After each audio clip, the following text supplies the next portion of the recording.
Hello friends, मैं फिर से आ चुका हूं आप लोगों के लिए एक नए एपिसोड के साथ। तो हेलो गाइस, मैं हूं राज और आप लोग देख रहे हैं राज द स्टोरी। तो आज का वीडियो शुरू करने से पहले मैं आप लोगों को बता दूं, अगर आप लोग चैनल पर नए आए हो तो प्लीज़ चैनल को लाइक सब्सक्राइब एंड कमेंट जरूर कर देना। तो शुरू करते हैं आज का स्टोरी, तब तक के लिए बाय बाय। CH-170 पत्थरों का खजाना। शौर्य, कबीर, विराज और अभिमान चारों लड़के आज बाहर शादी की शॉपिंग करने निकले थे। घर में अभिमान के उस लव पोशन की वजह से बाकी के लड़के अपने कमरे में ही बैठे थे। स्टोन गैम्बलिंग हाउस के पंगे को खत्म करने के बाद शौर्य और उसके दोस्तों को प्रणाली बिरला उन्हें बिरला हाउस लेकर आई थी। बिरला हाउस के अंदर ही उनके घर के पिछले हिस्से में एक बहुत बड़ा गोदाम बना हुआ था और उस गोदाम के सामने एक बहुत बड़ा कंटेनर ट्रक खड़ा था। उस ट्रक के ऊपर रखे कंटेनर के अंदर कई सारे बड़े बड़े पत्थर रखे हुए थे। उसी कंटेनर के सामने बिरला परिवार के मुखिया रायचंद बिरला कई स्टोन एक्सपर्ट्स के साथ उन पत्थरों की बारीकी से जांच करवा रहे थे। उनके सामने एक पूरी एक्सपर्ट्स की टीम अलग अलग एंगल से उन पत्थरों को जांच रहे थे। जब प्रणाली शौर्य और उसके दोस्तों को यहाँ लेकर आए तो उसने उसके पिता रैक को आवाज देकर कहा, पापा, मैं आज कुछ स्टोन एक्सपर्ट से मिली और इनकी एक्यूरेसी 100% है। इन्होंने आज माता हाउस को पूरा खाली कर दिया है। क्या आप इन्हें भी एक मौका दे सकते हैं? रायचंद ने शौर्य और उसके दोस्तों को ऊपर से नीचे तक देखा। आज सारे लड़के अपने कैजुअल कपड़ों में थे। शौर्य तो अपनी शॉर्ट्स और टी शर्ट पहनकर बाहर आया था। उसके पैरों में स्लीपर्स थी और कान में ईयरबड्स डाले हुए थे। उसके दोस्त भी ऐसी ही टपोरी लुक में वहां पहुंचे थे। उन्हें देखकर कोई भी उन्हें जल्दी नहीं पहचान सकता था। तभी रायचंद के पीछे से एक घमंड भरी आवाज आई, अब ये बच्चे इन पत्थरों की जांच करेंगे। बस स्टोन गैम्बलिंग में एक तुक्का लगने से कोई एक्सपर्ट नहीं बनता। स्टोन की स्टडी भी एक शास्त्र है। कोई ऐरा गैरा ऐसे ही इन पत्थरों की पहचान नहीं कर सकता। मेरी टीम अभी तक इनका स्रोत भी नहीं ढूंढ पाई है और ये इन पत्थरों की जांच करेंगे। इन्हें देखकर ही मुझे लगता है कि ये कोई सड़क छाप मवाली है। ये उस एक्सपर्ट्स के टीम का हेड गणेश काले था। इसे इस फील्ड में लगभग 20 साल से ज्यादा का अनुभव था। इस फील्ड में उसने अपने लगभग आधे बाल सफेद कर लिए थे। अब ऐसे आदमी को अपने आप पर थोड़ा तो घमंड होगा ही। लेकिन उसकी बात शौर्य और उसके दोस्तों को बिल्कुल पसंद नहीं आई। तभी शौर्य ने अपने मुंह में च्युइंग गम के 2 टुकड़े रजनीकांत की तरह डाले और फिर गणेश को देखकर बोला, अबे ओ लुखे, तेरे बाप ने तुझे तमीज के साथ बात करने नहीं सिखाया क्या? तू हर आते जाते इंसान पर अपने मुंह से ही हक देता है क्या? कभी अपनी शक्ल आईने में देखी है? शक्ल से ही तू कोई फ्रॉड लगता है। अब खुद की कमी को छुपाने के लिए दूसरों को नीचा क्यों दिखा रहा है बे? शौर्य की ऐसी बात करने की शैली की उम्मीद रायचंद ने भी बिल्कुल नहीं की थी। उसी तरह वहां मौजूद शौर्य के दोस्तों को छोड़कर सभी लोग शौर्य को अजीब नजरों से देख रहे थे। गणेश को ये बात बिल्कुल सहन नहीं हुई, वह गुस्से से तिलमिला उठा और फिर अपने दांत पीसते हुए वह शौर्य की तरफ उंगली करके बोलने लगा, तो एक सड़क छाप मवाली आज मुझे। उसकी बात को काटते हुए विराज आगे बोला, ओ लुखे, तू क्या कोई बड़ा तीसमार खान है क्या जो इतना तमतमा रहा है? साले एक झापड़ मारूंगा न तो पानी भी नहीं मांगेगा। खुद के लिए इतनी अपमानजनक भाषा का प्रयोग होते ही गणेश का पूरा चेहरा लाल हो गया और वह आगे कुछ नहीं बोल पाया। उसे अब डर लग रहा था, अगर उसने आगे कुछ बोला तो कहीं बाकी बचे दो उसे सच में पीट ना दे। तभी कबीर रायचंद के सामने गया और एकदम प्रोफेशनल आवाज में बोला, हेलो सर, मेरा नाम कबीर है और ये मेरे दोस्त है। हमने आज लगभग 150 स्टोन्स खरीदे थे और हमने उनके अंदर से 150 अलग अलग रत्न निकाले थे। अब इस बात से हमारी एक्यूरेसी का आप अंदाजा लगा सकते हैं। रही बात यहाँ आने की, तो हमें कोई शौक नहीं है और हम ये सब पैसों के लिए भी नहीं करते, पर आपकी बेटी हमारे आगे गिड़गिड़ाने लगी तो हम चले आए। और हम फिर भी खुद को एक्सपर्ट तो बिल्कुल नहीं समझते, पर हमें कोई भी एक हमारा मजाक बनाए हमें अच्छा नहीं लगता। मेरे दोस्त फिर भी अब तक सिर्फ मुंह से बोले हैं, लेकिन अगर मुझे मौका मिलता तो ये लुखा अब तक ऊपर पहुंच चुका होता। उसके बाद कबीर ने अपनी आवाज में थोड़ी सख्ती लेते हुए कहा, खैर इसे छोड़िए, अब हम बात करते हैं इन पत्थरों की। जहां तक मुझे मालूम है इस वनारसेना ने अभी तक ये भी नहीं पता किया कि ये पत्थर कहां से आए हैं। लेकिन मैं आपको गारंटी देता हूं कि हम इसकी ओरिजिन और इसके अंदर मौजूद खजाने के बारे में हम आपको सही सही जानकारी देंगे। अगर हमने दी हुई जानकारी जरा सी भी गलत होगी तो हम आज के बाद कभी भी किसी पत्थर को हाथ नहीं लगाएंगे। आखिर ये हमारा धंधा है। कबीर ये सब किसी एक्सपर्ट बिजनेसमैन की तरह ये सब कह रहा था। उसकी बात सुनकर रायचंद कुछ सोच में पड़ गया। फिर वह कबीर और उसके दोस्तों को देखकर बोला, मिस्टर कबीर, मैं भी किसी किताब को उसके कवर से जज नहीं करना चाहूंगा, इसीलिए मैं भी आपको एक मौका देना चाहूंगा। आप अपना काम शुरू कर सकते हैं। ये सुनकर कबीर पीछे मुड़ा और शौर्य को देखकर बोला, बॉस, अब आगे का काम मैं आप पर सौंपता हूँ। मैं और अभिमान इस फील्ड में आपके जितने एक्सपर्ट नहीं है। कबीर ये सब शौर्य को चने के झाड़ पर चढ़ाने के लिए कह रहा था। उसकी बात सुनकर शौर्य भी चने के झाड़ पर चढ़ गया। शौर्य ने आगे बढ़कर उस कंटेनर के अंदर रखी विशालकाय पत्थरों के टुकड़ों को ध्यान से देखा और उसके चेहरे पर एक मुस्कान बिखर गई। उसकी मुस्कान देखकर उसके दोस्त तुरंत समझ गए कि इन पत्थरों में शौर्य को कुछ ऐसा मिला है जो उसे खुश कर रहा है। और उन्हें यह भी अच्छे से मालूम था कि शौर्य को खुश करने के लिए इस धरती पर कुछ ही चीजें थी। शौर्य ने सबसे पहले आगे बढ़कर पहली शिला को निकाला और फिर उसे किसी एकदम हल्की वस्तु की तरह जमीन पर रख दिया। इसे देखकर वहां मौजूद हर कोई हक्का बक्का रह गया, क्योंकि इस पत्थर का वजन 500 किलो से भी ज्यादा था। पत्थर को नीचे रखते ही शौर्य ने अपने पॉकेट में हाथ डाला और एक जादुई खंजर निकाला। उसने उस खंजर को पठार की सतह पर रखकर हल्का अंदर दबा दिया। वह खंजर उस पत्थर के अंदर किसी एकदम नर्म चीज में जिस तरह से धंसता है वैसे धंस गया। शौर्य ने उस पत्थर पर अपना अंगूठी वाला हाथ रखा और उसके अंदर मौजूद तरल को पानी स्टोरेज रिंग में मौजूद बोतलों में भरना शुरू किया। ये कॉस्मिक लिक्विड था जो बहुत ज्यादा मात्रा में था।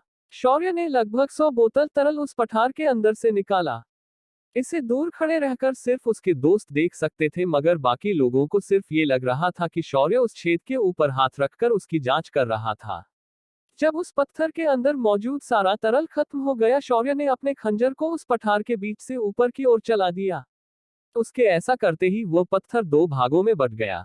जब सबके सामने वह पत्थर खुल गया, उन्हें उसके अंदर से एक बड़ा 7 रंग का क्रिस्टल दिखाई देने लगा। उस क्रिस्टल को रायचंद ने नजदीक जाकर देखा, पर वह उसे पहचान नहीं पाया। तभी कबीर वहां पर आकर बोला, इसे कॉस्मिक स्टोन कहते हैं। इसका आम लोग अपनी शरीर के अस्थियों को मजबूत करने के लिए कर सकते हैं।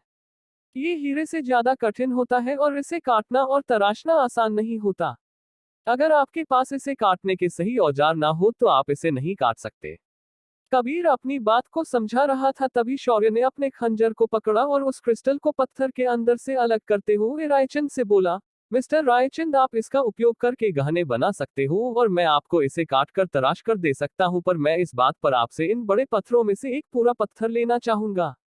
शौर्य की बात सुनकर रायचंद थोड़े सोच में पड़ गए। तभी कबीर बोला, इस क्रिस्टल से बने गहने उसे धारण करने वाले के शरीर के हड्डियों को धीरे धीरे मजबूत करते हैं। साथ ही उस व्यक्ति के शरीर को भी किसी पत्थर की तरह ये मजबूती दे सकता है। ये सुनकर रायचंद अविश्वास से बोले, क्या तुम्हारे पास इसका कोई प्रमाण है? ये सुनकर शौर्य उनके पीछे से बोला, है ना, मेरे पास इस बात का प्रमाण है। आप इसे ध्यान से देखिए। इतना कहकर शौर्य ने रायचंद को एक डेमो दिखाया। शौर्य ने उस क्रिस्टल का एक टुकड़ा निकाला और उसे प्रणाली के हाथ पर रखा। फिर उसके बाद शौर्य ने पास की हथौड़ी उठाई और प्रणाली के उसी हथेली पर जोर से मारी जिस हाथ में उसने वह क्रिस्टल पकड़ा था। शौर्य के ऐसा करते ही सभी लोगों ने अपनी आंखें बंद की, पर कुछ सेकंड बाद भी उन्हें चीख की आवाज सुनाई नहीं दी तो उन्होंने प्रणाली को देखा, जो बिल्कुल ज्यों का त्यों खड़ी थी। शौर्य फिर रायचंद को देखकर बोला, ये कोई आम क्रिस्टल नहीं है। अगर ये किसी को मिल गया तो वो पागल हो सकता है, क्योंकि इसके बनाए गहने आपको बंदूक की गोली से भी बचा सकते हैं और लंबे समय तक इसके बने गहने पहनने से आपका शरीर धीरे धीरे मजबूत होने लगता है। शौर्य ने बातों बातों में उस क्रिस्टल के उस टुकड़े को रायचंद के हीरे की बनी अंगूठी में लगा दिया। फिर शौर्य ने उस अंगूठी को विराज को पहना दी और उसके बाद अपनी बंदूक निकालकर विराज के ऊपर गोली चला दी, लेकिन वह गोली विराज को टकराकर दूसरी ओर उड़ गई। ये चमत्कार किसी जादू से कम नहीं था। अब रायचंद की आंखें चमक गई। उन्होंने तुरंत शौर्य से कहा, मुझे इस क्रिस्टा को तराश कर दो, उसके बदले मैं इन शिलाओं में से एक शिला गिफ्ट में दे दूंगा। शौर्य की मुस्कान अब चढ़ी हो गई और फिर वह आगे बढ़ा और उन बड़े पत्थरों में से एक मध्यम आकार का पत्थर उठा लिया और उसे अभिमान को देते हुए बोला, इसे पकड़ो, इसके अंदर एक ऐसी चीज है जो हम सबके लिए काम आएगी। अभिमान ने उस पत्थर को हाथ में पकड़ा और उसे अपनी दिव्य दृष्टि से जांचा और उसका मुंह खुला का खुला रह गया। उसने तुरंत उस पत्थर को उठाकर बगल में रख दिया। उसके चेहरे के हैरानी के भाव किसी से नहीं छुपे थे। फिर भी रायचंद इस वक्त बेहद खुश था। उसने इसे नजरअंदाज किया। तभी शौर्य की नजर गणेश और उसके टीम पर गई और उसे एहसास हुआ कि उसने एक बड़ी गलती की है। शौर्य ने इनके सामने ही उस पत्थर के सारे राज खोल दिए हैं। शौर्य ने कबीर की ओर देखा और कुछ बड़बड़ाया। तभी कबीर अपनी जगह से गायब हो गया और अगले ही पल वह गणेश और उसके टीम के सामने खड़ा था। कबीर ने अपने उंगलियों को गणेश के माथे पर रखा और उसकी सारी पत्थर से संबंधित मेमोरी को गायब कर दिया। उसके बाद उसने बिजली की तेजी से ये क्रिया उनके टीम मेंबर के साथ दोहराई। शौर्य ने फिर रायचंद को देखकर कहा, मिस्टर रायचंद, अगर आपको इसके बाद के पत्थरों के अंदर की चीजों के बारे में जानना है तो इस लुखे को आप घर भेज सकते हो। ये सुनकर रायचंद शौर्य का इशारा समझ गया और उसने अपना एक चेक निकालकर गणेश को दिया और उन्हें विदा कर दिया। उनके जाते ही शौर्य ने अगली शिलाओं को देखा और एक एक करके उन्हें कंटेनर से बाहर निकाला। उसके बाद शौर्य और कबीर उन पत्थरों के सामने खड़े हो गए और अपने जादुई खंजरों से उन्हें तराशना शुरू कर दिया। इस वक्त शौर्य जिन पत्थरों को तराश रहा था उनके अंदर अवकाशीय हीरा था। ये एक दुर्लभ प्रकार का हीरा है जिसे आप सिर्फ उल्कापिंडों के अंदर ही पा सकते हैं। दूसरी तरफ कबीर ने भी ऐसा ही हीरा दूसरे पत्थर के अंदर से निकाला था। उस हीरे को शौर्य और कबीर ने रायचंद के सामने रखा और बोले, मिस्टर रायचंद, आपको सबसे बड़ी लॉटरी लगी है। ये अवकाशीय हीरा है। ये दुनिया का सबसे दुर्लभ हीरा माना जाता है।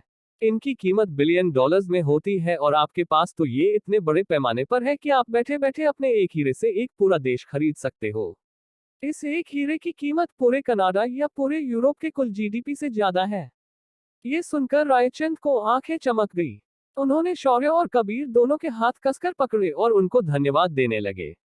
उसके बाद शौर्य ने आखिरी पत्थर को देखा और फिर वह रायचंद से बोला, मिस्टर रायचंद, ये पूरा का पूरा पत्थर उल्कापिंडीय लोहे से बना हुआ है। इसे सीधा भट्टी में डालकर पिघला दो और उससे आप कोई भी चीज बनोगे वह कभी भी खराब नहीं होगी और उसकी मजबूती इतनी है कि इसका सिर्फ एक एमएम पत्थर भी एक एटॉमिक एक्सप्लोजन को झेल सकता है। शौर्य और उसके दोस्तों के ऐसे जादुई खुलासे रायचंद को पागल कर रहे थे। रायचंद खुशी के मारे एक बार अपनी बेटी और दूसरी बार शौर्य और उसके दोस्तों को देखकर हंसे जा रहा था। तभी विराज रायचंद को शांत करते हुए बोला, ओ चाचा, इतना क्यों एक्साइटेड हो रहे हो अभी? जरा ठंड रखो और हमारी बात ध्यान से सुनो। ये सारी चीजें आपको आबाद भी कर सकती है, साथ ही बर्बाद भी। इसलिए इन चीजों की सुरक्षा करना भी बेहद जरूरी है। तभी शौर्य ने कॉस्मिक क्रिस्टल को तराशकर एक थैली में भरकर रायचंद को दे दिया और बोला, मिस्टर रायचंद, आपको अब ये समझना चाहिए कि आपके पास इस दुनिया के सबसे रेयरेस्ट चीजें हैं, तो गलती से भी इसके बारे में किसी को भी पता चलने मत देना। यहाँ तक कि अपने परिवार के लोगों को भी नहीं, वरना तुम्हारे परिवार में खून की नदियां बहने से कोई नहीं रोक सकता। ये बात सुनकर रायचंद की सारी खुशी गायब हो गई थी, क्योंकि शौर्य और विराज ने उसे काफी डरा दिया था। तभी अभिमान किसी प्यार में पागल आशिक की तरह प्रणाली के पास जाकर उसके हाथ में शौर्य ने दिया हुआ डेथ गॉड बॉक्स रखता है और उसे एक्टिवेट करने की विधि बताकर शर्माते हुए निकलने लगता है। अभिमान की ये हरकत देखकर तीनों के माथे की नसें अब ठनकने लगी थी। तभी शौर्य का फोन बजने लगता है। उसे देखकर शौर्य तुरंत वहां पड़ा हुआ पत्थर किसी हल्की वस्तु की तरह उठाता है और दौड़कर वहां से भागने लगता है। आखिर ऐसा क्या देखा शौर्य ने अपने फोन पर? क्या कोई मुसीबत आई है उसके परिवार के अंदर? क्या है उस पत्थर के अंदर? किसका फोन आया था शौर्य को?